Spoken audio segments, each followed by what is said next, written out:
dates back to the origin of that statue that you had a chance to see earlier today. If it sounds like I'm preaching, I'm preaching. The Lord your God will raise up for you a prophet like me from among your own people. You shall heed such a prophet. Sojourner Truth. Was Sojourner Truth able to do what she did, say what she said, and face what she faced because of her faith? She was called and blessed as a prophet. Her faith was not a footnote in her life's history. It was not tangential to who she was. It was not peripheral to her work. Sojourner's faith was the core of her being and motivated, guided, and directed what she said and did. A prophet is someone who holds a vision and shares that vision with others in a way that inspires them and lifts them to new heights. A prophet is someone who calls individuals and groups to be their strongest, most courageous, most God-filled selves. And finally, a prophet is someone whose gifts of leadership are so powerful that we cannot imagine or understand how that person could be so charismatic, so brave, and so articulate. That is why we're here.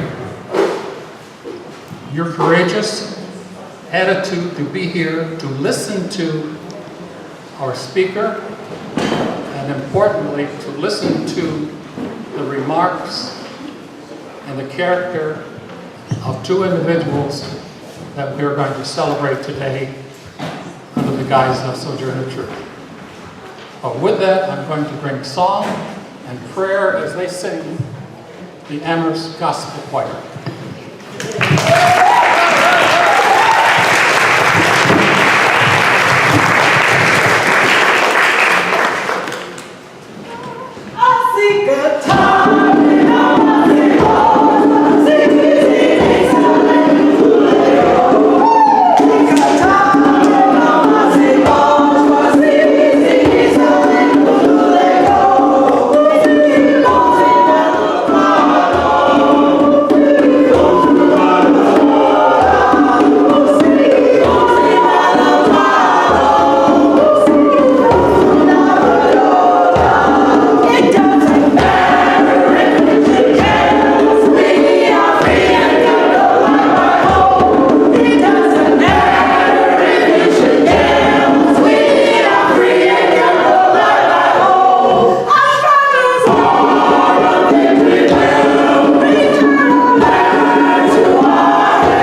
Don't go, he'll be back at the end of the program.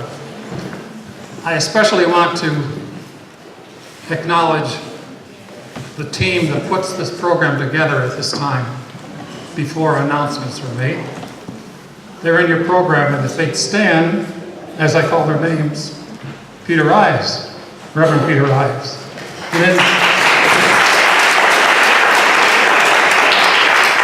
Lynn Knudsen at the table back there. Diane Liebert. Anna Newman from Boston, maybe? Reverend Carol Reinhardt. Dr. Gwendolyn Hooks, Gwendolyn Smith Hooks.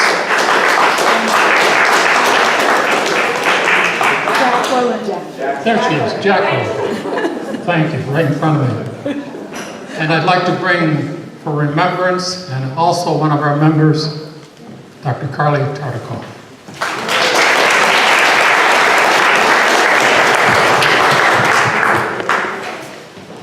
Hey, we thought we'd have a little shade today, but it didn't at all take away from what you're going to experience and what you have been experiencing. So happy to be here. Got my hat. Standing on the shoulders of those who have come before us, we would like now to take a few moments to remember those who have come before us, people who worked on behalf of Sojourner Truth's legacy when they were alive in the Valley, supporters of and friends of Sojourner Truth's Statue Committee. I'm going to start by bringing up the names of those who have passed. Marjorie Richardson, Erling Robinson, Phyllis Mount, and you can ashay, which is essentially saying amen. David Marshall Jackson, Horace Boyer, Mary Wyatt, Richard Yard, and Bill Norris. Now, we'd like to invite you to bring a name forward that you would like to remember today. And I'm going to start with Marjorie Collins, my 102 mother who just died last year. Now, yes, please start it. William Bell. Ashe. Charles Devil. Ashe. April Lopez. Ashe. Horace Selden. Ashe. Mary Jane Stovall. Davis Butler. Ashe. Teddy Cotton. Ashe. William Green. Nate and Jackson Day. Ashe. Catherine Kelly. Ashe. Ashe. And Ashe. Remembering those who have come before us as we honor those who are here today. Ashe. Ashe. Good afternoon. As the tone has been set for the warmth of this day and the warmth of this event, the remembrances, and we are about to behold one of the offsprings of those who paved the way. It's none other than our speaker, Dr. Trevor Baptiste.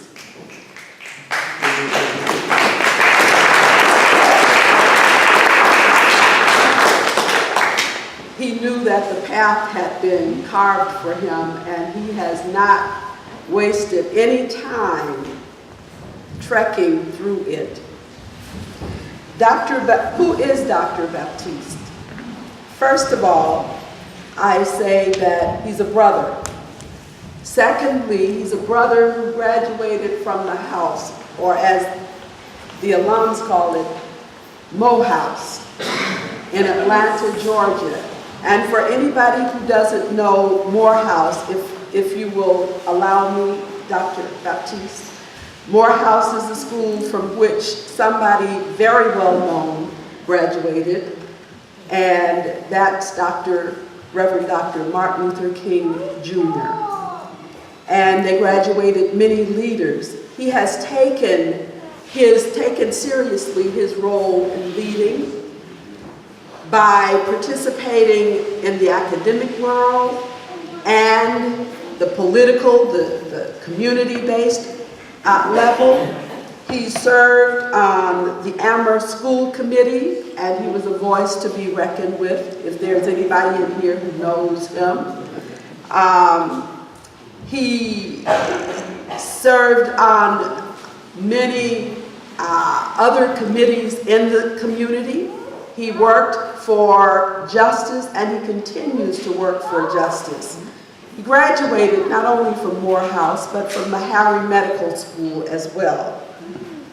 He did extensive breast cancer research at the Bay State Hospital, or the Bay State Medical Center it's called now, before he and his family moved to Pelham, Massachusetts.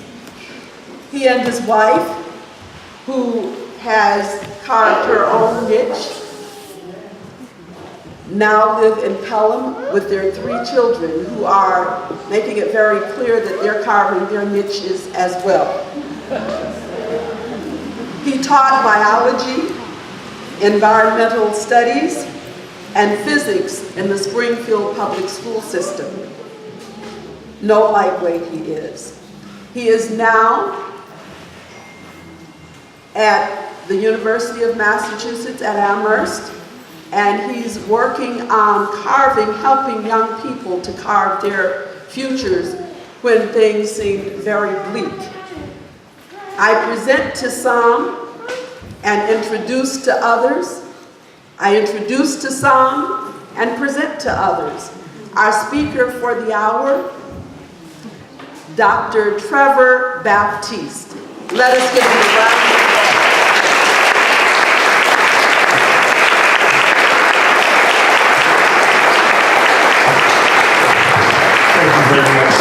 applause. Admittedly, I don't know if I will stand here for an hour. Capable. Right. I'm capable, but I don't want to bore you guys. And I also want to, first and foremost, before I get into anything, give thanks for all those who have come before me and us.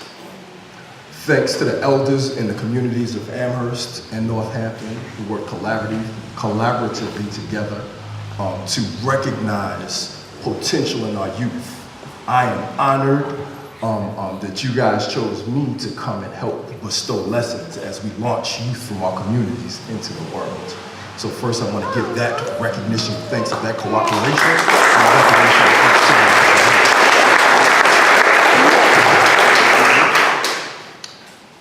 Not long ago, I was a youth myself. With a whole bunch of things swirling in my head of what I would go into the world and do and how I would do it. In my years of experience, I boiled down this moment of where I am and have been acknowledged and recognized as my job being to come and impart on these youth some of the lessons that I want you to have as we launch you into the world. My prayer is that if the things and the lessons I say reach your soul and reach your heart, that they will serve you for the rest of your life. And that if anything I say is from my ego or from a place that wouldn't be of benefit to you, that you have the wisdom to just let it go.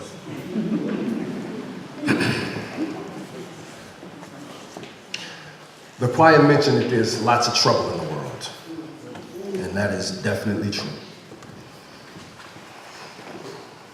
I've outlined of points I want to make sure I get off to you guys, so I don't have a prepared speech, but let's start by that. There's lots of turmoil in the world. There's a lot of angst about the ways we will go or the ways we won't go, or what could or couldn't happen, and who is to do something about it, and what should be done. If left to your own devices, this can cause you a lot of anxiety. This can make you feel like you're being pushed out into some chaos and some turmoil. I want to assure you that things are not different than they have ever been. There's always been this turmoil and chaos, and there's always been these questions about what to do. So I want to rest your mind and moor you to some values, some lessons that hopefully, no matter what happens, you can look to these and find a way. So how do we cope with these dualities, this dual idea that things are terrible, but things are always terrible and this is nothing to despair about?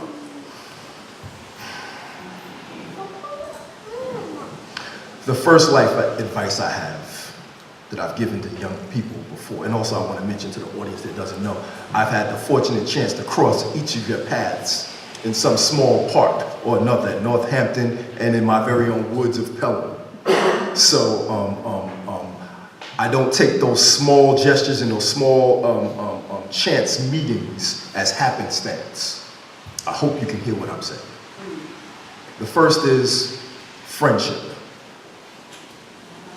Friendship is something that I hold near and dear to my heart. There's a motto that I live by: friendship is essential to the soul. And I want to impart on you what that kind of means to me. When there's chaos going on in the world, good friends, true friends, are where you can find an anchor for yourself. I told you I'd do this. I'm going to pull out my cell phone, and I'm going to read a passage from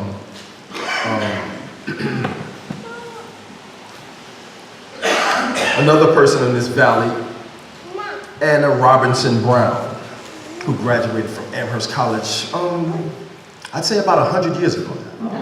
About 100 years. I think it was 1916 or 17. I'm not sure. But she was a noted, excuse me, I said Amherst College, I think it was Smith.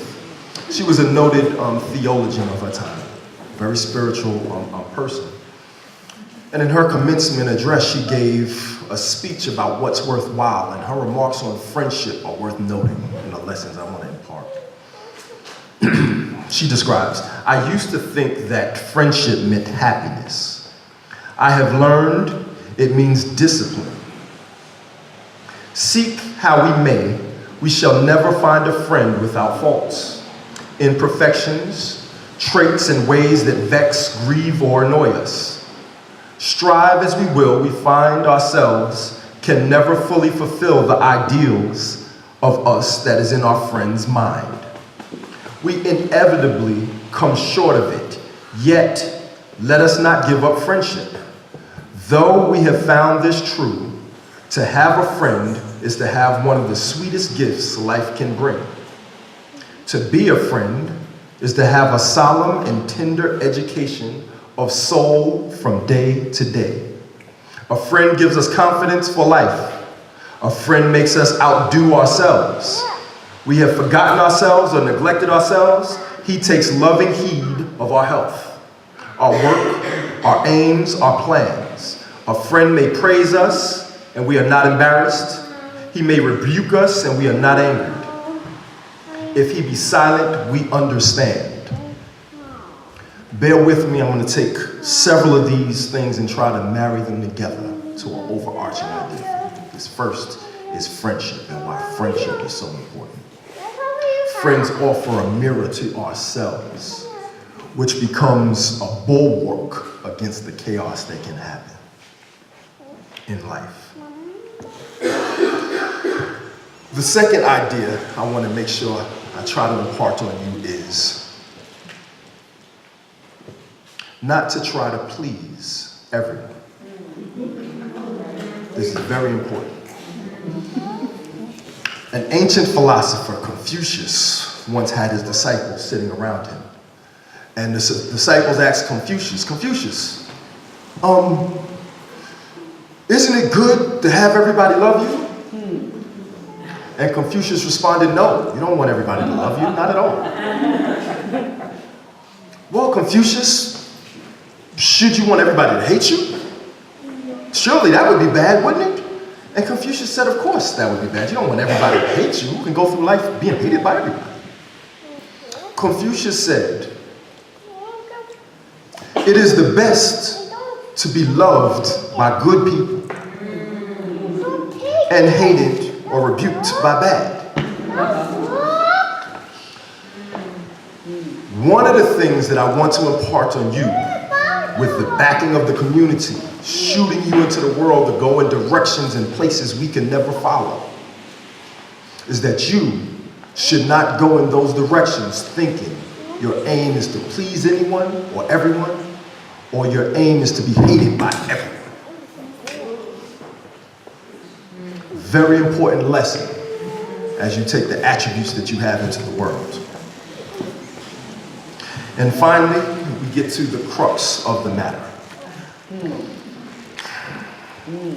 This one, it may take a lifetime to master, but the earlier you understand you're trying to master this, the easier greatness follows.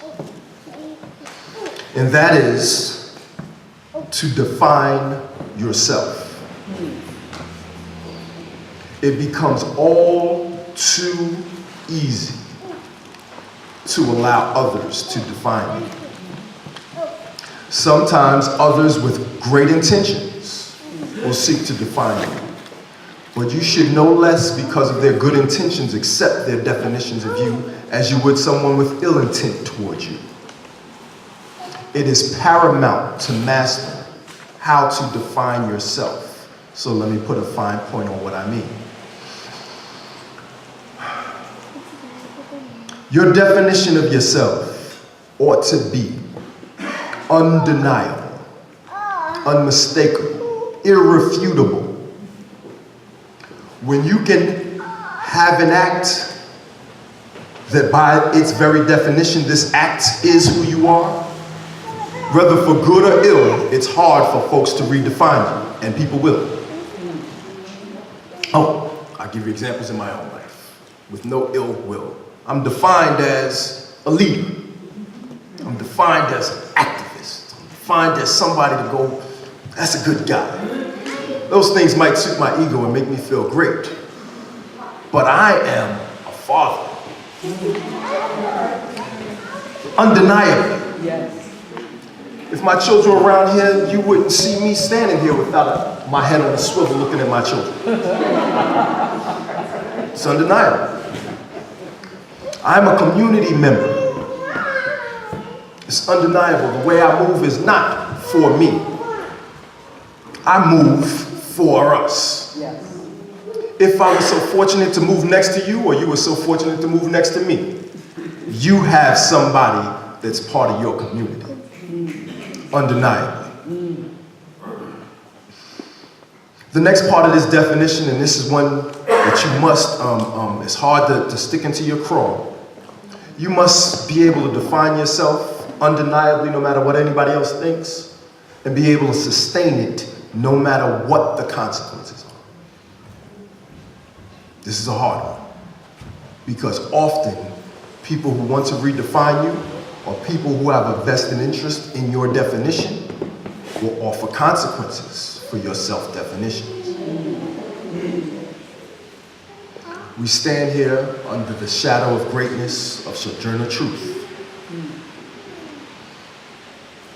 who was born and enslaved to Africa. Someone defined, you belong to me. Whatever the consequences, undeniably, Sojourner took her child and said, I'm leaving. Whatever you want to say about it, that act is self-definition. I'm not owned by you. Give me half a chance, half an opportunity, me and mine will leave. With that came consequences, but also from that fertile defining yourself is the grounds for greatness to follow. Greatness cannot come from your acts if you haven't defined yourself. Now, have patience. We are all proud of you. We all are watching how you move in the world. We are all rooting for you. This self-definition is not something that has to come immediate, but it's something you must be aware you are doing for yourself. Muhammad Ali is another excellent example of self-definition. Muhammad Ali recently passed away, and it was on the day of his passing that this concept and idea first came to me to impart on students. The greatness of Muhammad Ali was in that, come what may, whatever the consequences, come whatever you think about him, whatever you want to define him as, he understood the power of, I'm going to call myself Muhammad Ali, not Cassius Clay. I'm going to say I'm the greatest and make it indisputed. Send anybody you want, I'm going to beat them up. Right? And you could say what you wanted about him, you couldn't deny it. He defined it and he showed it. He acted it out. We say you're an American and you're supposed to do what we say and go fight in Vietnam. Muhammad Ali said, I say being an American means I can define myself and I'm not going. He was reviled. The consequences were swift and severe. But that self-definition paved the way for what we now revere as his greatness. This is a lesson that any young leader, any young person, any positive and productive citizen ought to understand. Self-definition is a power that is within you that without somebody letting you know you're seeking, you can go a lifetime being defined and never achieving greatness. The final point I want to describe, and this just occurs to me as I'm speaking the words greatness. Much has been made about making America great again. I'm sure you guys have heard that slogan. I'm not going to get deeply political at all, but I'm just describing how these energies work. Listen to me. I started with a Sojourner truth, self-declaration. I'm not a slave and I'm going to prove it, I'm going to leave. There's another scaled up example of this. It was the Great Migration. Have you students heard of this? The Great Migration was former enslaved Africans, sharecroppers, folks who were the generation just removed from enslavement, getting a raw deal in the South and deciding in mass, as individuals, but as it turns out in mass, that we are going to be empowering and just up and leave. We're not going to stay here close to these plantations we used to be on, getting a raw deal and being in the Jim Crow South as sharecroppers and still being exploited and toiled. The first individual acts and eventually mass acts of exodus to the north, to the east, to the west, reshaped America. Dare I say, its enduring effect is what made America great.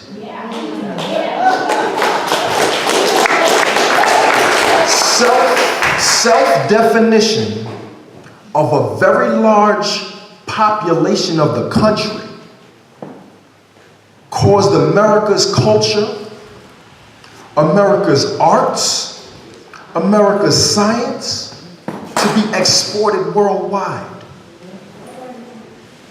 When I think of the blues, I think of the Great Migration. I don't really think of Happy Days. I think of the blues. That was a direct effect of this influence and power I'm describing to you students, of self-definition, an act that defines me.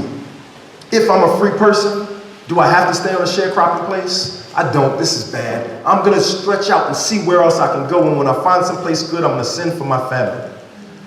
Eventually, a good 30% of the population moved from the rural South to to urban environments all over the country, which changed the shape, changed the direction of the country, made it great. This power that's individual, of self-definition, is a power we all have. And because elders in our community have given me this microphone to share a lesson with you, the crux of the matter and the lesson I want to make sure I impart on you is not to lose sight over you can define yourself.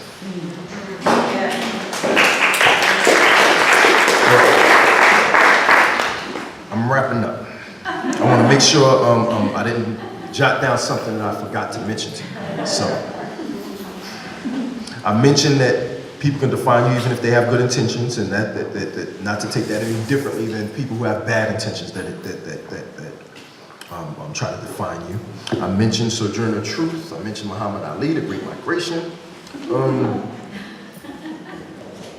Okay, then to wrap it up, to tie these three things together, in conclusion, your friends, the reason friendship is important to your self-definition is because friends are a true reflection of what you want to be for yourself. What I described of how friends can lift you up when you're down, friends won't define you, but by friends being able to support you, you have a mirror to what you wanted to define for yourself. For Muhammad Ali, his friends are who tell him when things are bad and all the consequences of his decisions are happening. It's his friends that can do for him what he couldn't do for himself. Give him the power to persevere when he's defining himself. So, lesson 1, friendship. Find good friends. Lesson number 2, your definition of yourself is not because you want everybody to love you. You don't want to define yourself as what everybody likes. So, in figuring out what your definition is, former enslaved Africans didn't say, I'm going to go up to Detroit from Mississippi because people will like me in Detroit. They didn't say, I'm going to go up to Detroit from Mississippi because they hate me down here. They said, because I am free and I need to make a better life for myself and I can't do it here, I'm going to go somewhere. Wherever I go, good people will appreciate that, bad people won't. And that's when you know you're making self-defining decisions. That was the connection to wrap it all up. Thank you. We are very proud of you. I have seen you guys before this. I'm looking forward to hearing from your family and the community about your exploits. I don't expect that I'll be disappointed, but I want you to go off into places that I will never be able to follow, because you guys are a lot younger than me with the benefit of a lot more than I had when I was your age. Congratulations.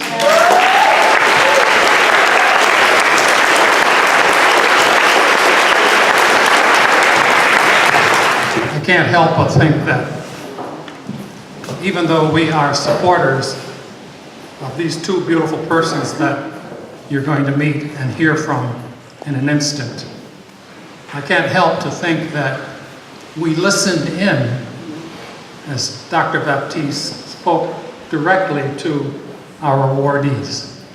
And And I was pleased that he directed that to them, with us overhearing what he was saying to them. I also can't help but think this morning when I wrote down a quote that Abraham Lincoln said, "If I do not destroy my enemies,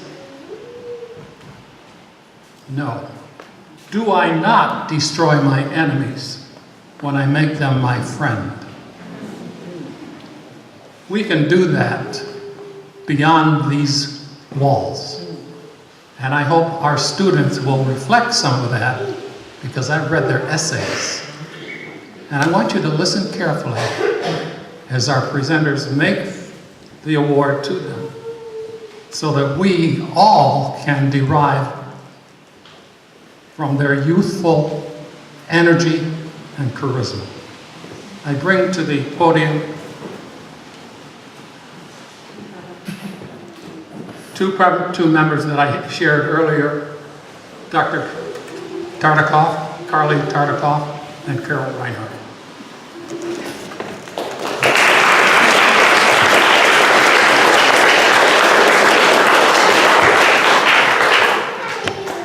I may have been listening in, but I sure took that lesson for myself as well. Thank you. Thank you. But that's my child and youth always. I just want to say something. Well, first of all, my carefully crafted notes for this are resting comfortably on my desk at home. I wanted to just say that what is unique about the Sojourner Truth Memorial Committee is the emphasis we have on education. We have people who have developed marvelous curriculum that has been made available to 4th grade teachers, to high school teachers.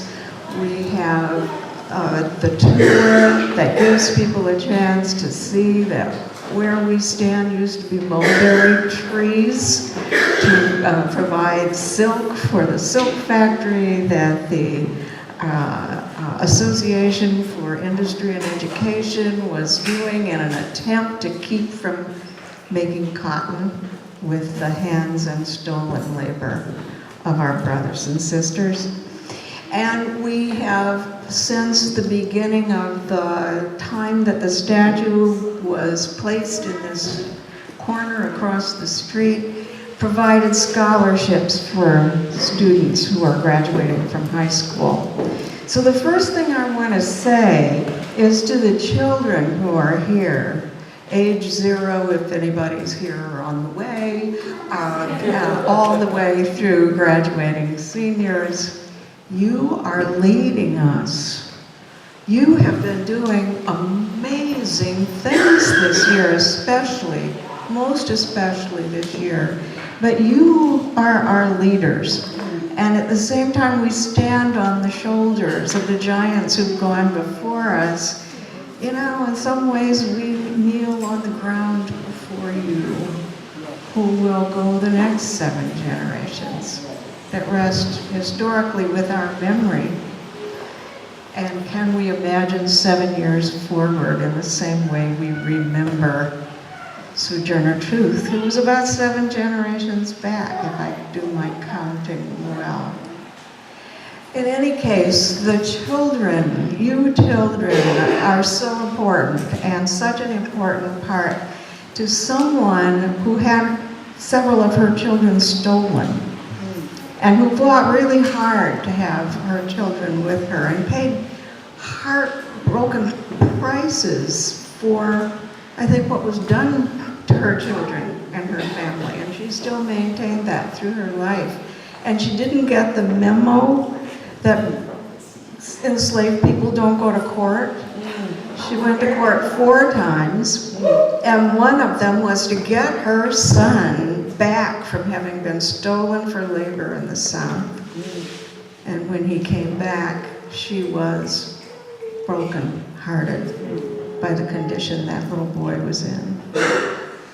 And so Sojourner Truth understands, stands before us as a symbol of the importance of education. So we have a committee within the committee that focuses on the scholarship that is offered each year. And over the time we've been giving it, it has gone from one scholarship for $250 to now up to 3 scholarships of $1,000 available to people.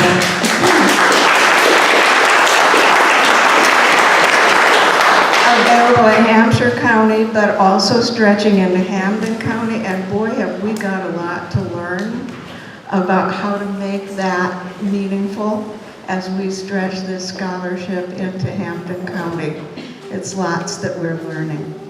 So we get 6 to 10 applications a year. Students will submit essays that describe projects they have done, and we evaluate those on the basis of their writing. Also, leadership projects, things they've done in their school years to really have some influence from that spot. And they talk about what their goals are for the future, but also to link that with the legacy of Sojourner Truth and to understand the depth of who she was, and to understand the fact that she walked and chewed gum at the same time, in the sense that she was concerned about enslavement and women's rights, and there were people in her generation who were trying to tell her that you had to be defined by one or the other. You couldn't do both. And she felt that you could, and worked hard for that. What our students will now be referring to as intersectionality. And that's an important new part of this conversation. We meet, we struggle, we agonize, we get confused, we argue on occasion about what we want to do as a committee, and then we make our selection and have the best time of all. We invite the winners and their families to come and have dinner with us. And then we get acquainted, and by the end of that evening, when we ask questions like, how did you get this way? And what's going on? What do you want to do? And let us talk some more about what we do. Then we have begun a love affair with now about, what did I say? Are there 16 people who have received this scholarship now, who are out in the world doing amazing things? So enough of my long speech. Trevor, you just inspired me. So I want, first of all, to just take a moment to, maybe we each can introduce the young women who will be receiving the scholarships, and then we've told them not more than an hour apiece to talk. You're okay with that, right? And so we want to hear about the projects that you're doing. So I get to introduce you to Sylvia Venus-Shred, who is a graduate of Northampton High School. And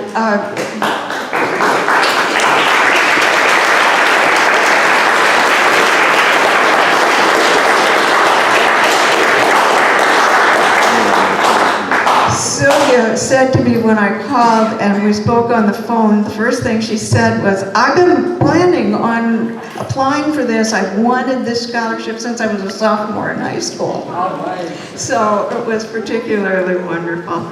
And Sylvia will tell you about the kinds of things that she's done, but she'll be going to Bard College in the fall, creating your own major, I think, probably. The thing that she talked about that most made me want to sign up to be her fangirl, she describes herself as a fangirl of a woman named Loretta Ross, who talks about a concept of calling in to call out people, which is just such a fabulous concept. And so Sylvia is going to talk a little bit about what your dreams and what you've done and what you think. And both young women said they could just talk forever about this. So.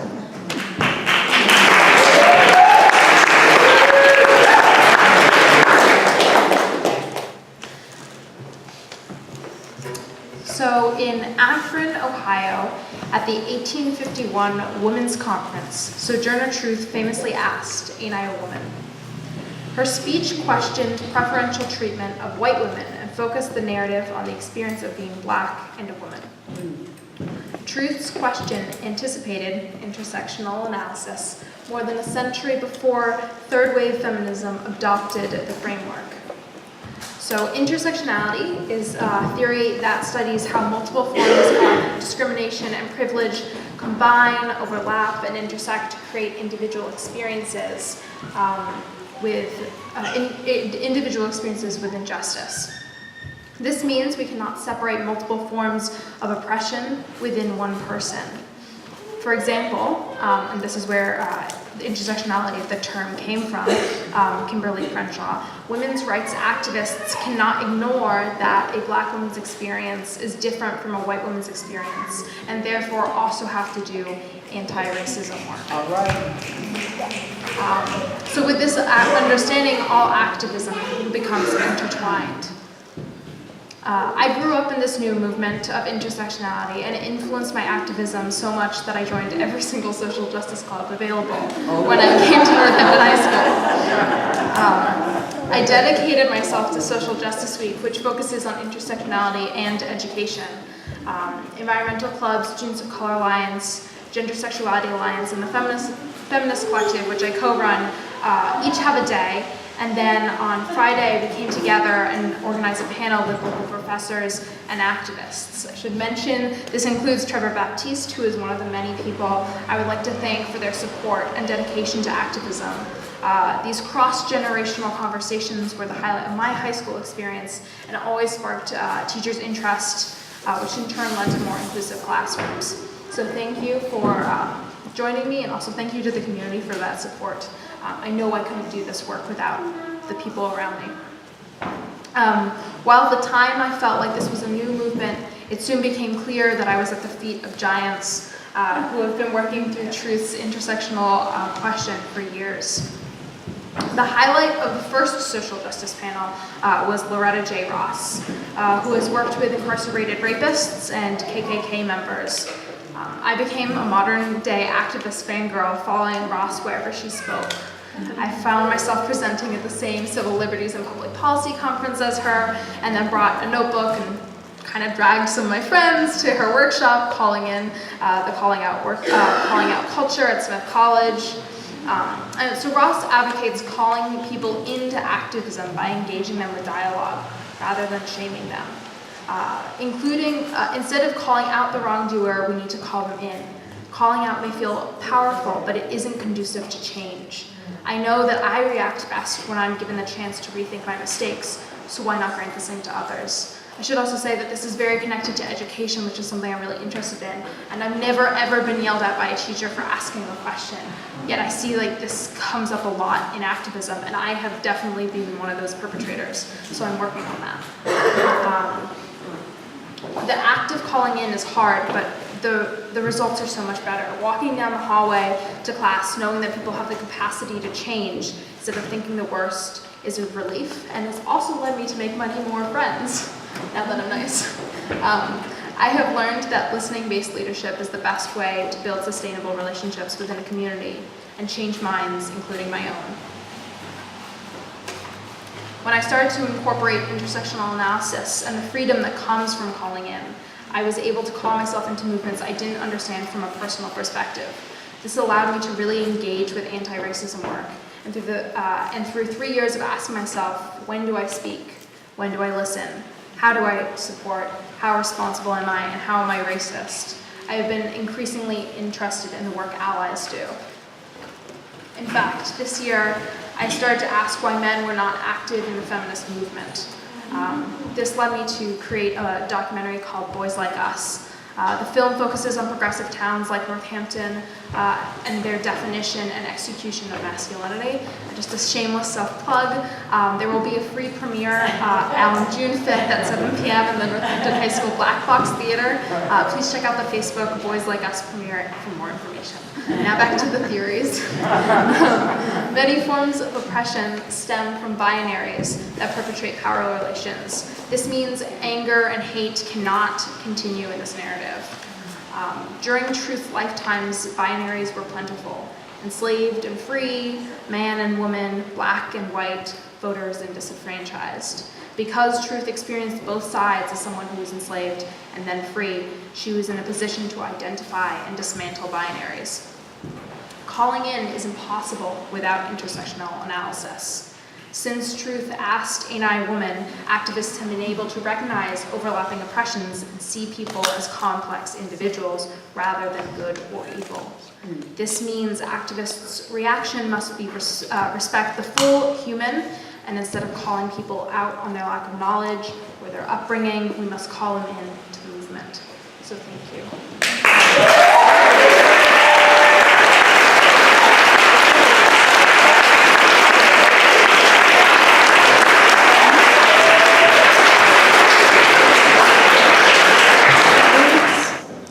Jean-Louis lives with her family in Pelham. She attends Amherst Regional High School, she said, and she will attend, is it Regis College in Boston, and where she intends to major in nursing and social work. Wonderful.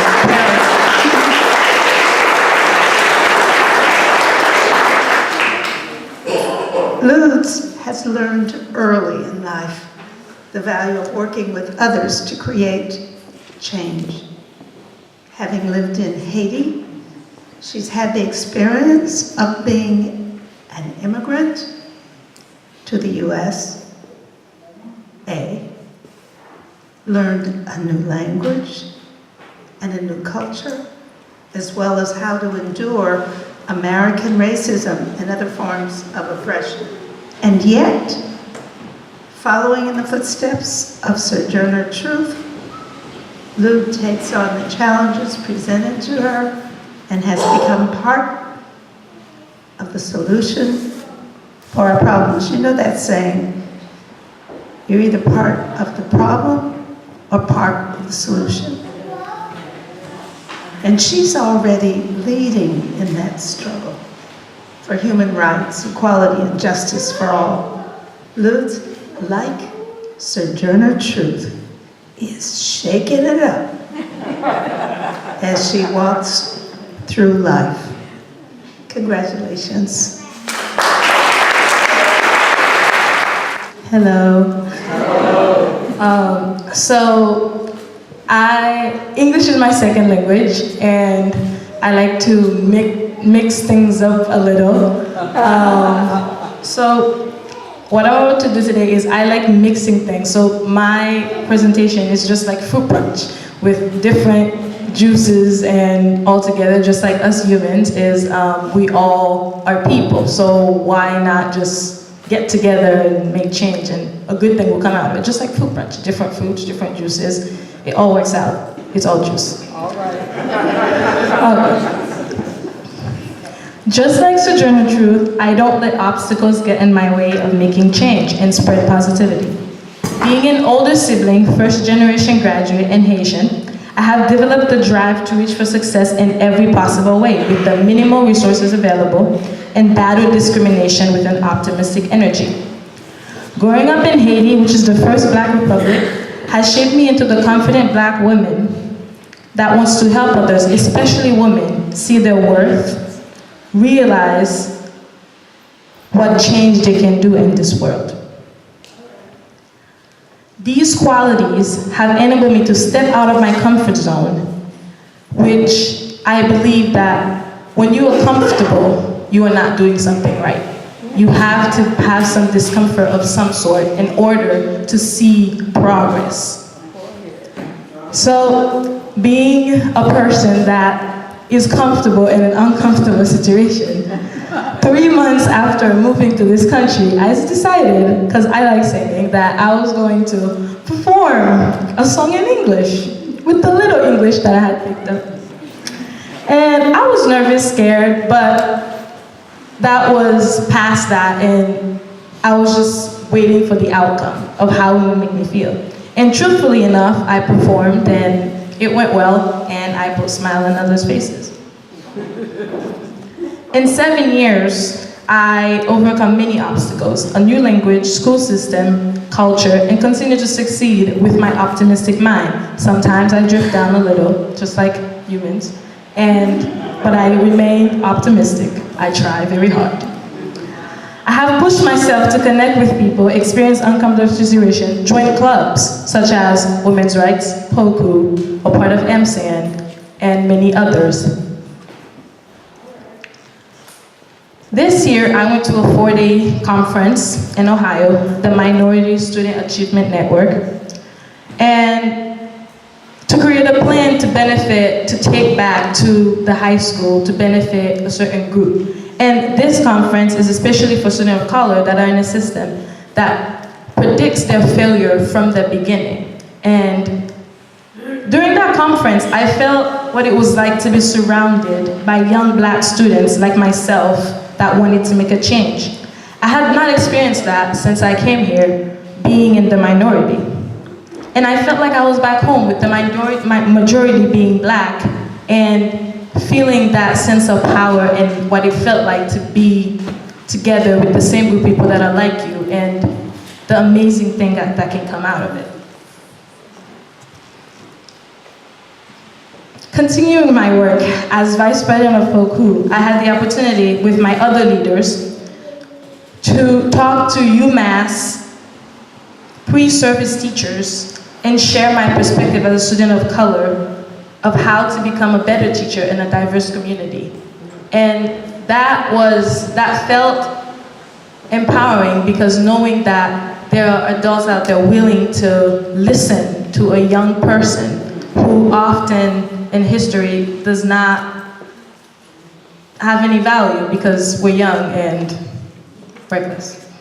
I believe that in order for there to be equality between the privileged and the oppressed group in society, the oppressed group has to be taken care of first. And between both groups, it will come to an equilibrium towards the end. Society does a really good job destroying women's self-image and leaving them with nothing but to figure out things on their own. I am interested in promoting self-care and helping bring a sense of identity and self-esteem. Being both emotionally and physically healthy allow rooms for Black people, especially women, to seek opportunities they weren't able to seek when they were under the influence of both internal and societal racism. I believe that in order for Black women to both succeed and be happy, they must have a strong foundation of self-awareness and confidence of both their physical biologies and social identities, because that is what enables them to go out there and pursue what they yearn to accomplish. Women of color, like myself, not only have their color as a disadvantage, but also their gender, the combination of which creates barriers from opportunities. Having lived in Haiti, I have seen situations where people, especially women, needed the help they needed, but were not giving the proper care because of oppressive poverty, cultural values, and physical and emotional pain. 7 years ago, I moved to this country with no English and had an open mind and a thirst for knowledge. I was no longer living in the first Black republic with a Black majority. I was living in the minority, Black and a woman, proud and ready to be inspired, change, and make a change. I refuse to fit in the box that I was put in. I believe that this box a lot can come out of it. It can expand, shrink, however, I have the control of the box. And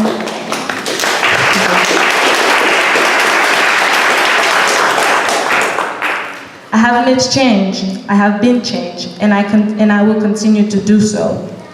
And I also would like to thank the Sojourner Trust Committee for this award. I would also like to thank my family, teachers, and friends for inspiring me and to the individual that I am now and will be in the future. Your kindness and your dedication to my success has enabled me to see the good in myself and others. Thank you.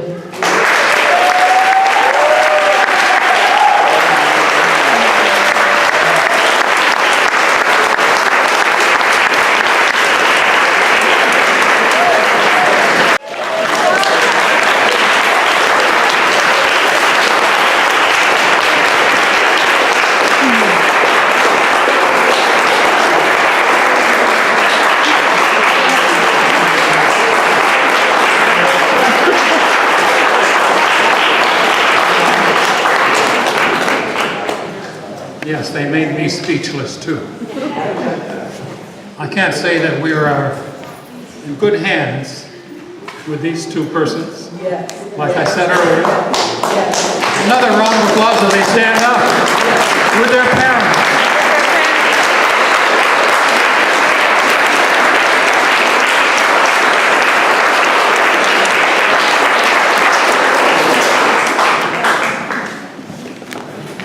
To be young again. But I think this generation of young people are going to take care of us. I'm almost certain of it. We're almost through. We're winding down. And I'd like to bring Wendy. Where's Wendy? Over here. Ah, there she is. To the podium. She has something to share with you, important. Hi. What a great, well, a bad day, but a great audience. Yes. And a great turnout on bad weather. Yes. I even had a walking tour. We always have a walking tour before we have the celebration. And I thought, oh, I'll go up there and tell the 2 people in the rain that show up that maybe we won't do it. 15 people came in the rain to the walking tour. So there's so much interest and enthusiasm in our area for this history. It's very nice. Yeah. So what I want to make people aware of, when we set up this program, everybody on the committee said, oh, let's make sure we announce that we have a class through the Sojourner Truth School for Social Justice, which is a separate but wonderful and somewhat equal organization to us, the Sojourner Truth Committee. You see where they get confused a little bit because of the name similarity. We wanted to make people aware that we are giving a workshop/class discussion of Sojourner and her impact on our community and her impact on how we think about the history or the not history of equality in our country. In the meantime, I was just talking to Andrea Vazian, and she said, well, your class is really filling up. And when I last looked, there were 17, and we were hoping that 20 could be our top number. So this started out to be an advertisement to get more sign-ups, but I'm not so sure that we need them. However, if you would really be interested, I would love to have you look us up on trueschool.org. You do need to sign up ahead, just put your name and address in their website. And this class will be on 2 weeks from now, June 9th, a Saturday, and we will meet and start at the statue. And then I and Carly and Diane, who are the other people doing this, will talk about Sojourner's history. But we think the interesting part about this will be you all talking about how that legacy could impact and will impact your life in your community, your neighborhood, your school, wherever you come from. So if there are people still interested, we would love to have you look it up and see if you can catch it before it hits 20 people. Thank you very much. Steve Strymer, who is another one of those early stalwarts to make Sojourner Truth happen. He put all of his initial energies that got me excited to join Sojourner Truth way back when, at the urging of Linda Wallach, who is also sitting in our midst, who got me excited and interested. I'm going to ask her, as a 3-day away retiree from UMass, shout out for her.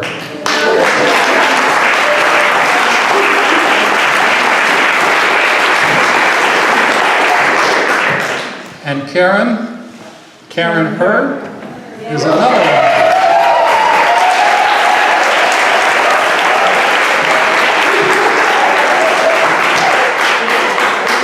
And I'm going to bring Steve now to share with us what's happening with the David Ruggles Center. Greetings from the David Ruggles Center as we celebrate our 10th anniversary this year. We chose the day of our founding, April 8, 2008, in honor of the Northampton Association, the abolitionist utopian community of which Sojourner Truth and David Ruggles were members 175 years ago. In September, our program, Resistance in Northampton, the Fugitive Slave Act of 1850 and Immigration Detention in 2017, brought immigration rights activists and historians together to compare tactics and explore how we as citizens can face the daily threats to our civil liberties being made from the highest levels of our federal government. We worked with the Historical Commission and City Hall toward a plan to preserve the Park Street Cemetery, with its numerous African American burials and those of other abolitionists and progressive reformers. In October, Maria Madison, president of the Robbins House in Concord, visited the Ruggles Center. The Robbins House is an early 19th century home formerly inhabited by the first descendants of formerly enslaved African American Revolutionary War veteran Cesar Robbins and by fugitive slave Jack Garrison. We are partnering with the Robbins House as they build an interactive website about the long civil rights movement. That month, we also hosted Elizabeth Storter Pryor, who spoke on her new book, Colored Travelers, Mobility and the Fight for Citizenship Before the Civil War. We had a great crowd and sold out our stock of this essential work. To cap off a busy month, we worked with Amherst teachers to bring 130 8th graders to Florence, who broke into 4 groups for a day-long program with visits to the Park Street Cemetery, the homes of abolitionists and former enslaved citizens, as well as group activities at the DRC and the Florence VFW. After our meeting, the second Thursday of each month, and we invite you to come visit us, the second Thursday, each month, 6:30 at the Ruggles Center. After those meetings, an intrepid group of shape note singers have been coming there every month. Every month using the DRC as a practice space. They seem to like the acoustics. On May 20th, they completed the recording of Songs of Slavery and Emancipation put together by videographer Matt Callahan, which will be available soon as a CD and perhaps a DVD. We're now working with the Forbes Library, who will bring the traveling exhibit, Lewis Hayden and the Underground Railroad, to Northampton in November. Our part is to guide walking tours of the Underground Railroad in Florence and downtown and create exhibits featuring the role of Northampton's black citizens and their white allies in resisting the slave power. We're building a new website with the generous help from members of HAC Western Mass. We are grateful for 2 grants we have received from Mass Humanities in the last year, which allow us to create a finding aid for our paper and digital collections and build curricula for area teachers to employ. We wish to thank Professor John H. Bracey, Jr. of UMass, W.E.B. Du Bois Department of African American Studies, who has donated more than 400 volumes from his collection of African American history, some very hard to come by, to the library at the David Ruggles Center. To the family of Paul Gaffney, we are proud to be the repository of Paul's extensive research and library at the DRC. Back in the 90s, Paul's mission to uncover details of this powerful local history is a large part of why we are all here doing this work. Starting next week, we will be open on Sundays from 12 to 4 through September. We congratulate today's scholarship recipients, Sylvia and Lourdes, and invite you all to a reception in their honor at the David Ruggles Center right after today's ceremony. Thank you, Steve. Thank you very much. We can do anything we want if we stick to it. The students stuck to it. You stuck to it by choosing to come here.